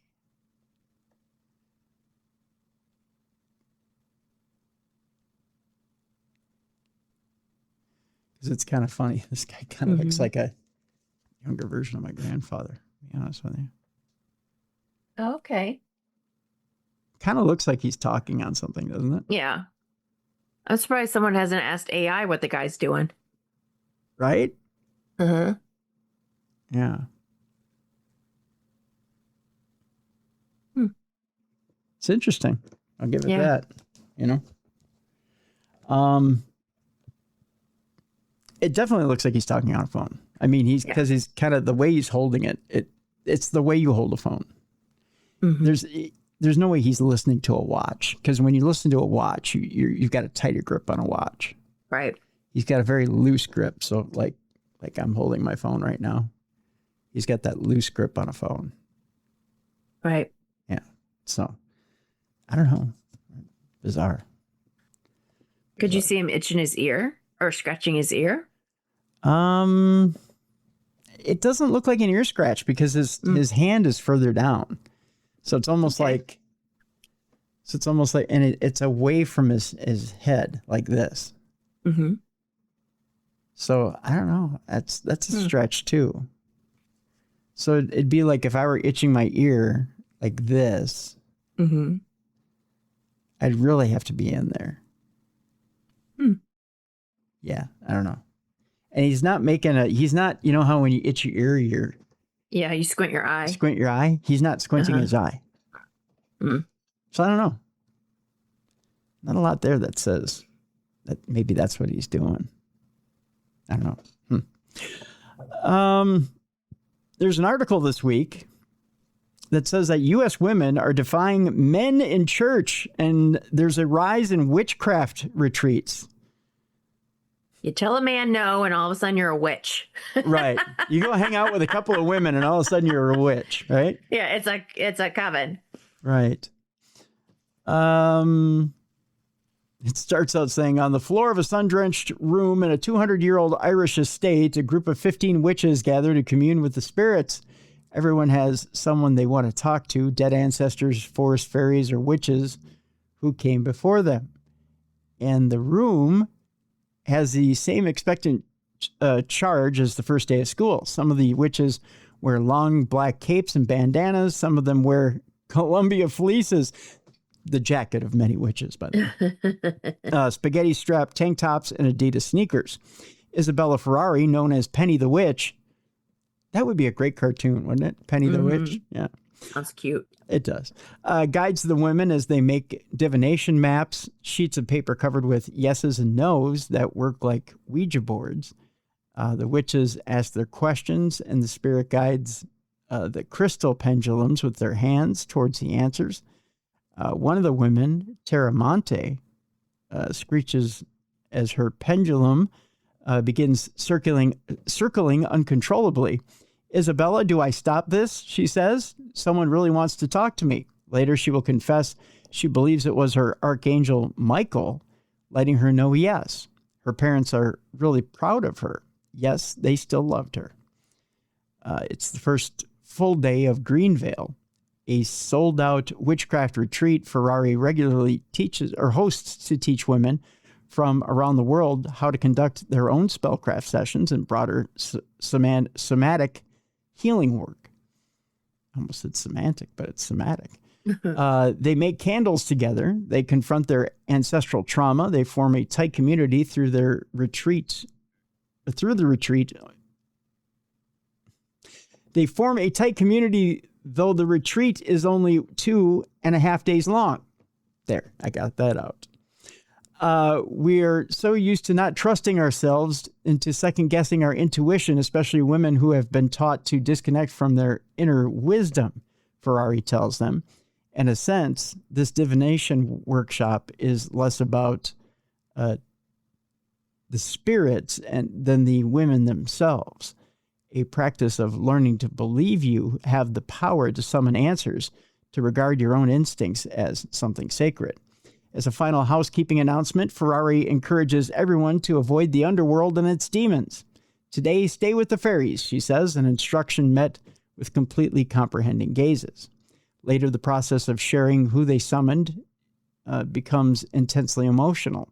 I spoke with my boyfriend who killed himself, Monty says. I spoke with the brother who was like a father to me, says a Massachusetts-based hearing specialist. Another woman forgoes her divination map to instead scrawl out a message in an unknown language. She says an unnamed spirit delivered to her. How do you know it's not a demon? That's true. As unknown language. That's right. As they share their stories, the women weep together. But what they have summoned in reaching their dead is not only grief, it is also frustration that lives underneath their loneliness. Ferrari instructs the women to lean into those feelings, chanting together, I will learn to use my voice, and I am so afraid. Do you really want to be afraid in front of some big bad entity like that? Yeah, because I thought you weren't supposed to tell them that you're afraid. Right. Perhaps louder than anything else, she has the women practice calling out, I am so angry, I am so angry, I am so angry. This sounds like an SNL skit. For many, it is the first time they have had said it out loud in a room that wanted to hear it. Well, that's healthy. I mean, I'll give them that. Ferrari, who is Italian, has filled rooms like this over and over again across continents. When her Ireland dates in April first sold out, she also added more.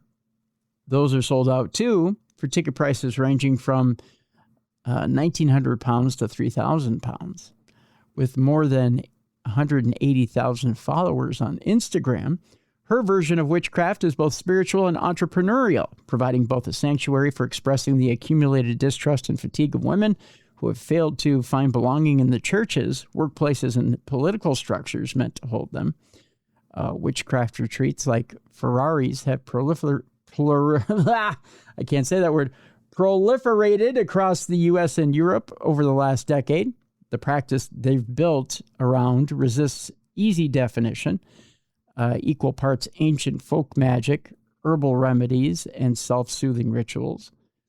It encompasses everything from the spellcasting done by a self-directed pagan to solitary practitioners who scatter protective salts around their horses.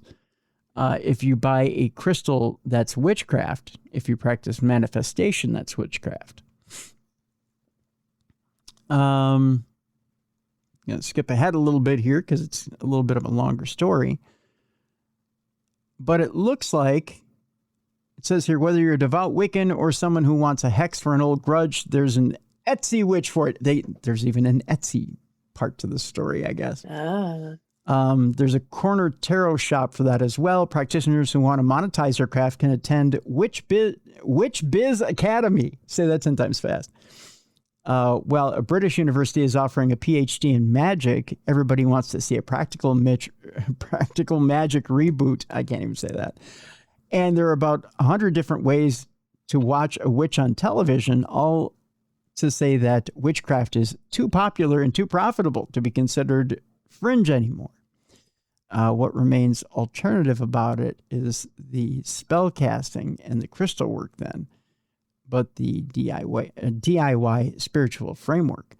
I like that there's no dogma to it, says Ashley Clore, who is a self-described psychic medium and practicing witch. For Clore, every woman is a witch. And like a witch, every woman knows how it feels to be told she's crazy. Why is there such a negative connotation to all this? Yeah. Clore hosts at least 2 witchcraft retreats a year in Savannah, Georgia, and Salem, Massachusetts. Prices for these, by the way, run anywhere from $2,700 to $5,200 to attend. Seems kind of high. Yeah. She says women are searching for something beyond the slumber party Ouija board rituals that loosely inspired her retreats in the first place. She says the patriarchy is not good for anybody, men or women, Clore said.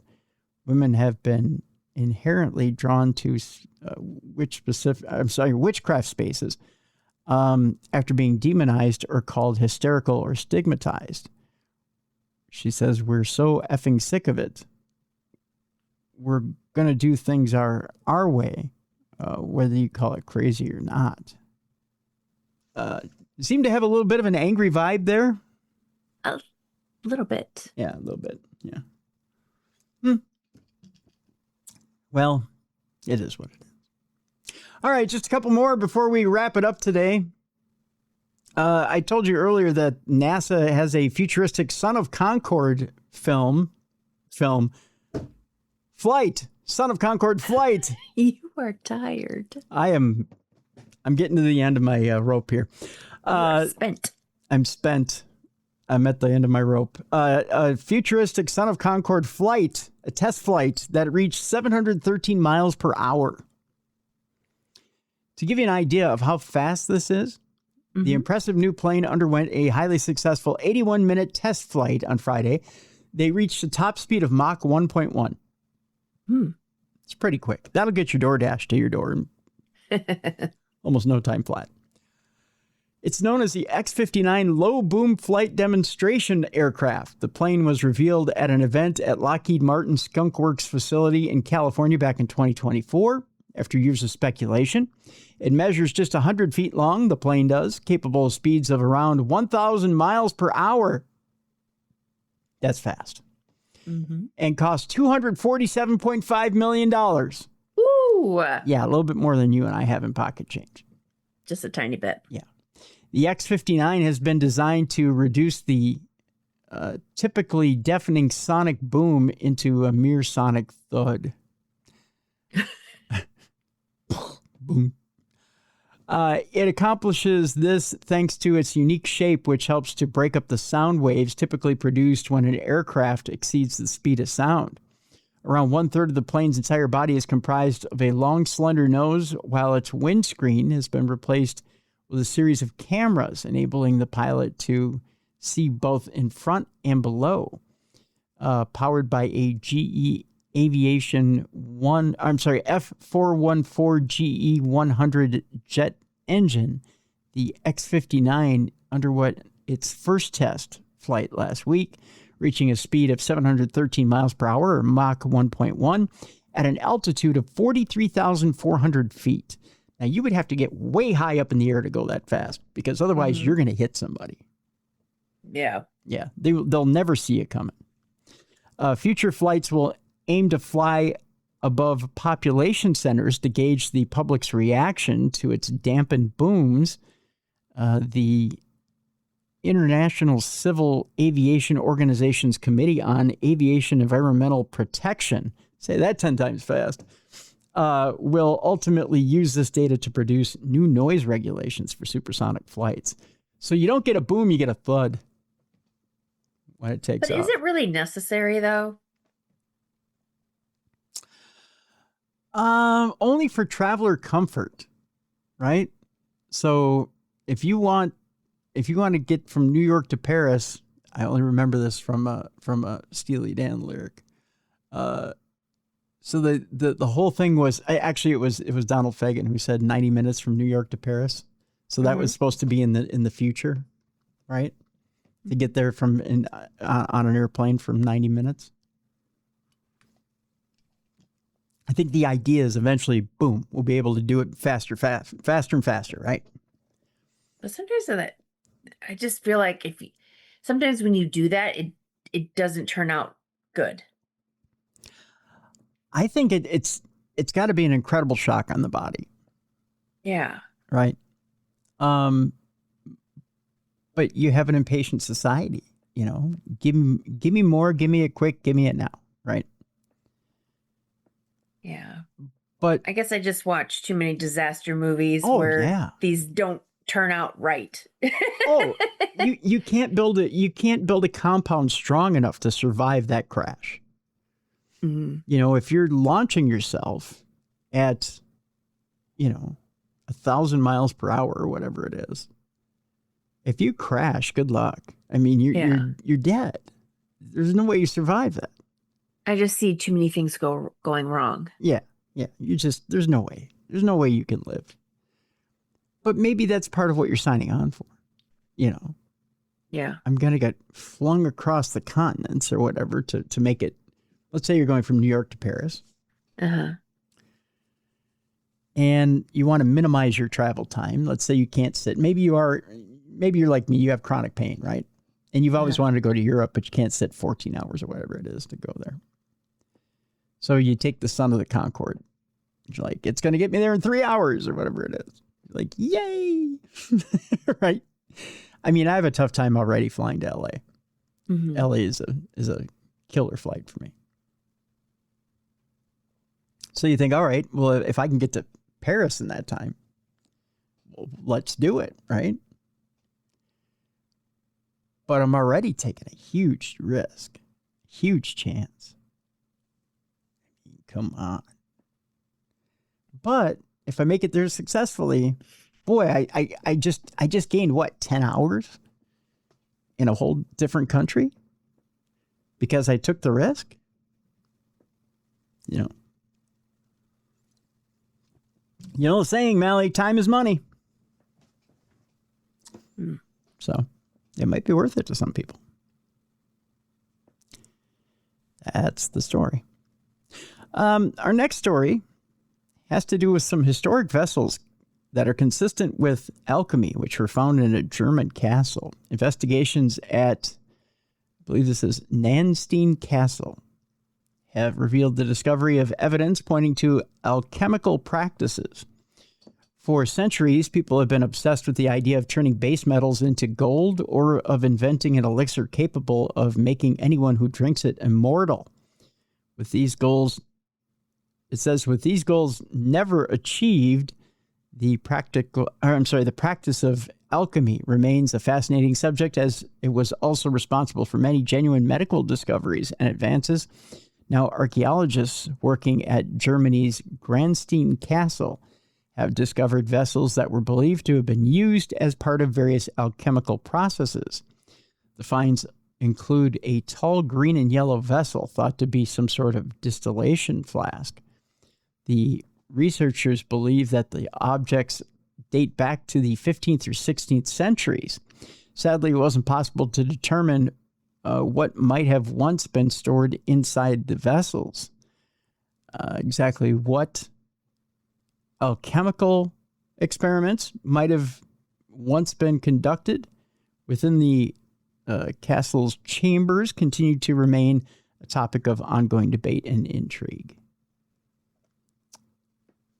I don't know. What can you make in a castle? Never been there. Never been there. Two more, and then we'll do our palate cleanser today, and they both have to do with the sea. Researchers have discovered the world's largest known whale graveyard. A region of the ocean floor off the coast of Australia has been found to contain a significant number of whale remains due to the depth of the ocean. When a large creature such as a whale dies and the remains sink to the ocean floor, it's usually very rare for any human deep sea explorer to come across them, kind of like Bigfoot. Even rarer is finding several of them in the same place. This, however, was what researchers from China recently discovered in the Indian Ocean along an area known as the Diamantina Zone, which is a 1,200-kilometer stretch of deep-sea ridges and trenches. Within this region, the team found 5 separate whale falls. Whale Falls sounds like a place in Minnesota, as well as hundreds of cetacean falls. What makes the discovery particularly significant is that there is evidence that this particular area has acted as a sort of whale graveyard for a very long time. Among the remains were fossils dating back 5.3 million years, as well as the skull of an extinct species of beaked whales that was, until now, totally unknown to science. Wow. These findings reshape our understanding of the limits and biogeography of whale fall ecosystems and establish some deep-sea floors as fossil archive for tracing cetacean revolution over geological time, said study lead author Ji-Kun Song. So, yes, Virginia, whales have graveyards. That'll keep you up at night. Won't keep me up at night, but it'll keep you up at night. Spooky. And also spooky, and something to keep in mind, there's a warning in New York over an invasive fish that can survive out of water. Yes, there's such a thing as a fish out of water. And coming at you like this. Because it doesn't have like legs and feet. True. A species of invasive fish in the United States has prompted a warning from wildlife authorities in multiple states. Invasive species are a growing concern across the world, but the U.S. in particular seems to have been plagued by all manner of invasive animals in recent years, causing concern over the impact these species might have on native wildlife. One example is the northern snakehead. That Ew. Seems like it can come at you. Yeah, that just doesn't sound good. Yeah. It's a type of fish from Asia that has managed to establish itself not only in the mid-Atlantic and eastern U.S., but now in New York State as well. Merry Christmas. This particular creature has no natural predators and is even able to survive out of water for days at a time, providing it doesn't dry out. enabling it to move from one body of water to another. So concerning is the impact on the local ecosystem that wildlife officials have taken to asking anglers not to return them to the wild if caught and to take steps to kill any that they happen to catch. That good, huh? They don't belong. They don't have a natural predator. They will screw up our native fish populations. They tend to eat pretty much anything they can put in their very large mouths, said New York State Regional Fisheries Manager Heidi O'Riordan. She told that to CBS News.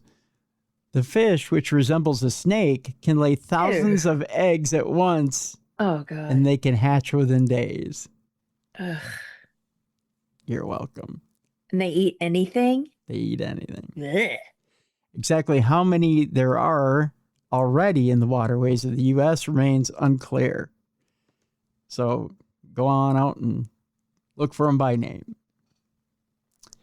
You may find one in a grocery store near you. No, I'm just kidding.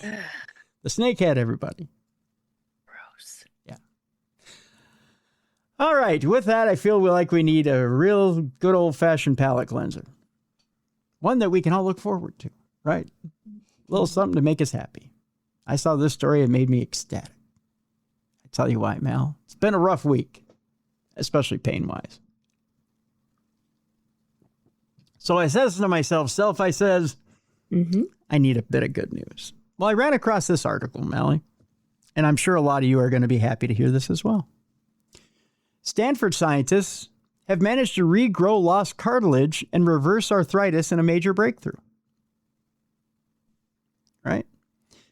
Scientists may have found a way to regrow aging cartilage. I got to stop drinking rum and Coke before the broadcast. And stop arthritis before it starts, potentially making joint replacements far less common. Now, I don't know if you've ever known somebody or loved somebody who's had a joint replacement. Nope. I watched my grandmother before she passed do 2 knee replacements back to back. It was heart-wrenching. It was one of the most painful things I've ever watched somebody go through.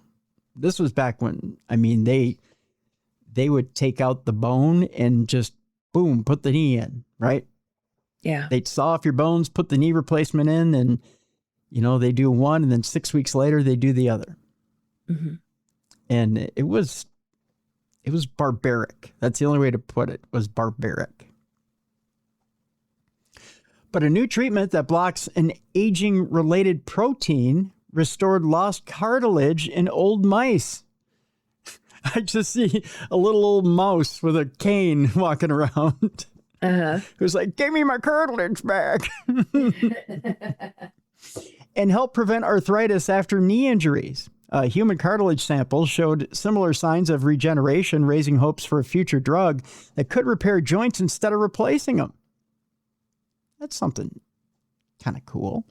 A treatment that targets a protein linked to aging has restored lost knee cartilage in older mice, prevented arthritis from developing after serious joint injuries. Researchers also found encouraging results in human tissue.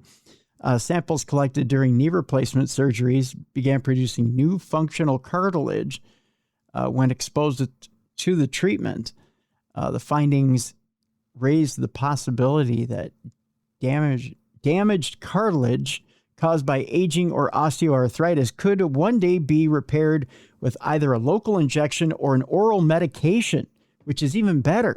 If you could just take that would be nice. Oh, if you could just take a pill and repair all the torn cartilage in your knees or your back or wherever, it'd be wonderful. If successful in people, or your shoulder, if successful in people, the approach could reduce the need for knee and hip replacement surgeries. Imagine that. An oral version of the treatment is already being tested in clinical trials for age-related muscle weakness. So imagine that, kids. No more muscle weakness.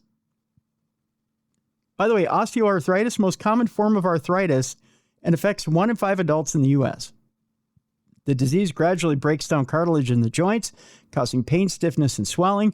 It's estimated to generate roughly $65 billion in direct healthcare costs each year. Can you imagine that one pill might wipe that out? But now the question is, are pharmaceutical companies going to charge like an arm and a leg for it? I'm sure at first. But it could become as common as aspirin to treat. I just think of it. It could be, and they call these things gyrosomes or gyrosomes, Gerozyme. Okay.